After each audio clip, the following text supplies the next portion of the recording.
আসসালামু আলাইকুম। বাংলা সংবাদে সবাইকে স্বাগত জানাচ্ছি। আমি চিন্তিয়া হক। শুরুতেই সংবাদ শিরোনাম। যদি সত্য জানতে চান আমার সঙ্গে সাক্ষাৎ করুন, ডক্টর ইউনূসকে টিউলিপ। এদিকে 1 মাসের মধ্যেই আমার মা দেশে ফিরে আসবে, পুতুলের এই মন্তব্যের ব্যাপারে যা জানা গেল জানাবো। আওয়ামী লীগের একমাত্র ভবিষ্যৎ হচ্ছে ওয়ালফ্রন্টে জয় বাংলা হয়ে যাওয়া, বলছে পিনাক্কি। নির্বাচনের আগেই জুলাই সনদ ও ঘোষণাপত্র দিতে হবে, বলছেন হাসনাত আব্দুল্লাহ। এবং সর্বশেষ জানাবো, বাংলাদেশের অর্থনৈতিক উন্নতি প্রেসিডেন্ট জিয়াই শুরু করেছেন, বলছেন অলি আহমেদ। শুনছিলেন সংবাদ শিরোনাম, এবারে বিস্তারিত। যদি সত্য জানতে চান আমার সঙ্গে সাক্ষাৎ করুন, ডক্টর ইউনূসকে টিউলিপ। আমি কোনো ভুল করিনি এবং আমার লুকানোর কিছু নেই। যদি সত্যি জানতে চান আমার সঙ্গে সাক্ষাৎ করুন, আসুন কথা বলি। বাংলাদেশের প্রধান উপদেষ্টা ডক্টর মোহাম্মদ ইউনূসকে হ্যাশট্যাগ দিয়ে এক্সে পোস্ট করেছেন বাংলাদেশের সাবেক প্রধানমন্ত্রী শেখ হাসিনার ভাগ্নি সাবেক ব্রিটিশ মন্ত্রী টিউলিপ সিদ্দিক। এই পোস্টে তিনি তাকে নিয়ে করা গার্ডিয়ানের একটা প্রতিবেদন শেয়ার করেছেন। সেই প্রতিবেদনে বলা হয়েছে, অধ্যাপক মোহাম্মদ ইউনূসের সঙ্গে দেখা করে দুর্নীতির অভিযোগ নিয়ে ভুল বোঝাবুঝির অবসান করতে চান টিউলিপ সিদ্দিকী। তাই অধ্যাপক ইউনূসকে আসন্ন যুক্তরাজ্য সফরের সময় তার সাক্ষাৎ চেয়ে চিঠি দিয়েছেন বাংলাদেশের ক্ষমতাচ্যুত প্রধানমন্ত্রী শেখ হাসিনার ভাগ্নি টিউলিপ। গার্ডিয়ানের প্রতিবেদনে আরও বলা হয়, টিউলিপের বিরুদ্ধে শেখ হাসিনা সরকারের আমলে বাংলাদেশের বাড়তি সুবিধা নেওয়ার অভিযোগ এনেছে কর্তৃপক্ষ। গত বছরের আগস্টের গণঅভ্যুত্থানের মুখে শেখ হাসিনা সরকারের পতন হয়। তিনি পালিয়ে ভারতে চলে যান। বাংলাদেশে শেখ হাসিনার বিরুদ্ধে মানববিরোধী অপরাধের বিচার প্রক্রিয়া শুরু হয়েছে। সংবাদ মাধ্যমে টিউলিপের বিরুদ্ধে একাধিক অভিযোগ নিয়ে শোরগোল হয়েছে। এর মধ্যে টিউলিপ কিংবা তার মায়ের বিরুদ্ধে প্রভাব খাটিয়ে 7,200 বর্গফুটের প্লট নেওয়ার দুর্নীতি দমন কমিশনে অভিযোগ রয়েছে। টিউলিপ এইসব অভিযোগ অস্বীকার করেছেন। আর টিউলিপের আইনজীবীরা বলেছেন, এইসব অভিযোগ রাজনৈতিক উদ্দেশ্য প্রণোদিত, এর কোনো ভিত্তি নেই। সেই সঙ্গে সংশ্লিষ্ট কর্তৃপক্ষ তার সঙ্গে যোগাযোগ করছেন না বলেও অভিযোগ টিউলিপের। যদিও এই প্রতিবেদনের প্রকাশের পর প্রধান উপদেষ্টার প্রেস সচিব শফিকুল আলম বলেছেন, যুক্তরাজ্যের সাবেক সিটি মিনিস্টার টিউলিপ সিদ্দিকীর কোনো চিঠি তারা পায়নি।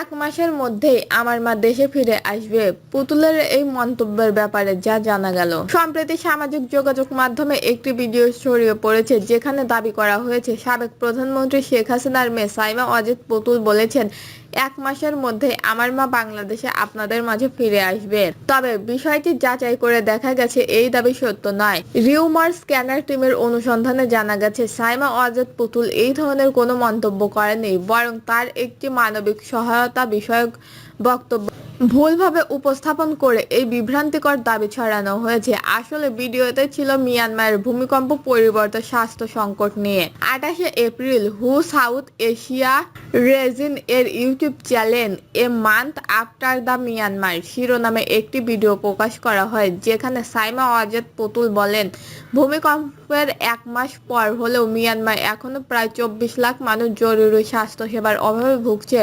বর্ষা মৌসুম ঘনিয়ে আসে, ডেঙ্গু ম্যালেরিয়া পানিবাহী রোগের ঝুঁকি বাড়ছে, ওষুধ ও চিকিৎসা সেবার ঘাটতি প্রকট হয়ে উঠছে। বিশ্বের স্বাস্থ্য সংস্থার সহায়তা করলেও তা প্রয়োজনের তুলনায় খুবই সীমিত। এই ভিডিও থেকে একটি অংশ কাটপোস্ট করে ভিন্ন প্রেক্ষাপটে প্রচার করা হয়েছে শেখ হাসিনা দেশে ফেরার প্রসঙ্গ জুড়ে দিয়ে, যা আদৌ ভুল ও বিভ্রান্তিকর। পরিষ্কারভাবে বলা হয়, শেখ হাসিনা দেশে ফেরাতে ঘিরে ছড়ানো এই মন্তব্য সাইমা ওয়াজেদের বক্তব্যের বিবৃতি উপস্থাপন ছাড়া আর কিছুই নয়।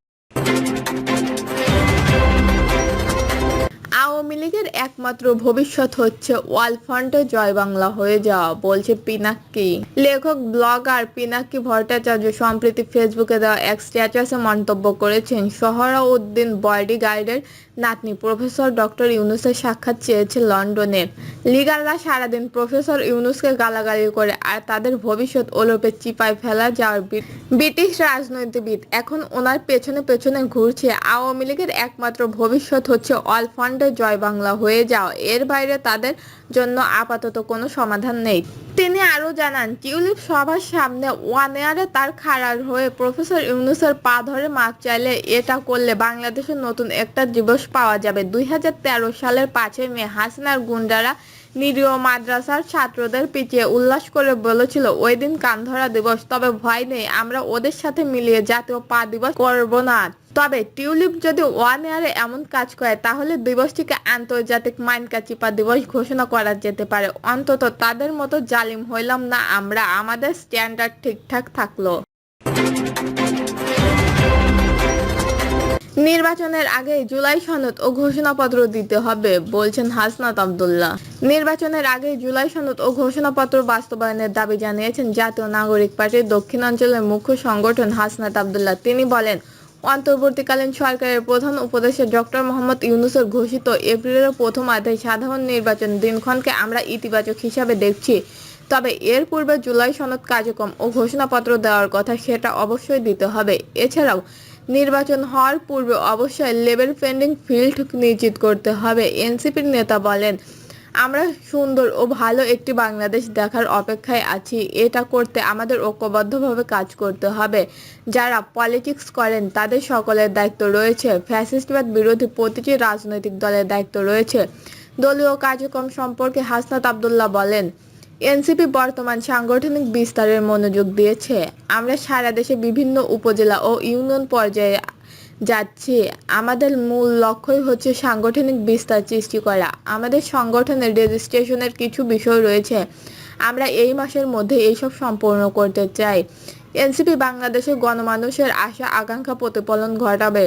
হাসনাত আব্দুল্লাহ আরও বলেন, সারা বাংলাদেশের মানুষের মধ্যে একটি স্বচ্ছ রাজনৈতিক চর্চার প্রত্যাশা তৈরি হয়েছে। সারা বাংলাদেশের গ্রামগঞ্জে আমরা সেখানেই যাই, অভূতপূর্ব সাড়া পাচ্ছি। আমাদের বাংলাদেশের দায়িত্ব যে আমাদের ঐক্যবদ্ধ পালন করতে হবে যেন একটি সঠিক গণতান্ত্রিক রাষ্ট্র গঠিত হয় এবং সেটির জন্য সকল ফ্যাসিস্ট বিরোধী রাজনৈতিক দল ঐক্যবদ্ধভাবে কাজ করতে হবে।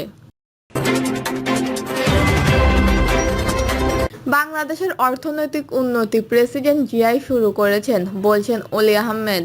Bangladesh LDP chairman colonel doctor অলি আহমেদ বলেছেন, আজকের বাংলাদেশের প্রধান রপ্তানি খাত গার্মেন্ট শিল্পের ভিত্তি প্রেসিডেন্ট জিয়াউর রহমান গড়ে দিয়েছিলেন। অলি আহমেদ আরও বলেন, প্রেসিডেন্ট জিয়াউর রহমানের সময় এই শিল্পে গোড়াপত্তন হয়, যা আজ দেশের অর্থনৈতিক মেরুদণ্ড হিসেবে দাঁড়িয়ে আছে। তিনি আরও বলেন, শুধু গার্মেন্টস নয়, কৃষিক্ষেত্রে তিনি যুগান্তকারী পরিবর্তন এনেছেন। যেহেতু বাংলাদেশে একটি ভাটিয়া দেশ, তাই চীন, নেপাল, ভুটান ও ভারত থেকে অতিরিক্ত পানি আমাদের দেশে চলে আসে। এইসব পানি ধারণ ও ব্যবহার উপযোগী করতে খাল খননের উদ্যোগ নেয় জিয়া। খাল খননের ফলে 3টি বড় উপকার হয় বলেন অলি আহমেদ। প্রথমত, বন্যার সময় অতিরিক্ত পানি ধারণের সক্ষমতা বাড়ে, ফলে বন্যার ক্ষতি কমে। দ্বিতীয়ত, খালে মাছ চাষের সুযোগ তৈরি হয়। আর তৃতীয়ত, সূক্ষ্ম মৌসুমে কৃষকরা সেই পানি ব্যবহার করে ইরি ধান সহ নানা ফসলের চাষ করতে পারে। তিনি জানান, কুমিল্লার আক্তার হামিদ খান ক্ষুদ্র আকারে ইরি চাষ শুরু করেছিলেন, কিন্তু প্রেসিডেন্ট জিয়ার সময় তা দেশ জুড়ে বিস্তৃত হয়। উত্তরবঙ্গের গম চাষ এবং কুষ্টিয়া, যশোর এলাকায় তুলা চাষের প্রসারেও জিয়াউর রহমানের উদ্যোগ ভূমিকা রাখেন বলেও জানান এলডিপি চেয়ারম্যান অলি আহমেদ। বলেন, শিল্প খাতের উৎপাদন বাড়াতে জিয়া নানা পদক্ষেপ নিয়েছিলেন। তিনি ব্যবসায়ীদের সঙ্গে আলোচনা করে শিল্পায়নের পথ খুঁজে বের করেছিলেন, কারণ শিল্প না হলেও কর্মসংস্থান বাড়ে না, আর কর্মসংস্থান না বাড়লে অর্থনৈতিক অগ্রগতিও সম্ভব নয়। তিনি বলেন, আজ বাংলাদেশের যে শিল্প ও রপ্তানি খাত ধীর অবস্থানে পৌঁছেছে তার ভিত্তিপ্রস্তর প্রেসিডেন্ট জিয়াউর রহমান স্থাপন করেছিলেন।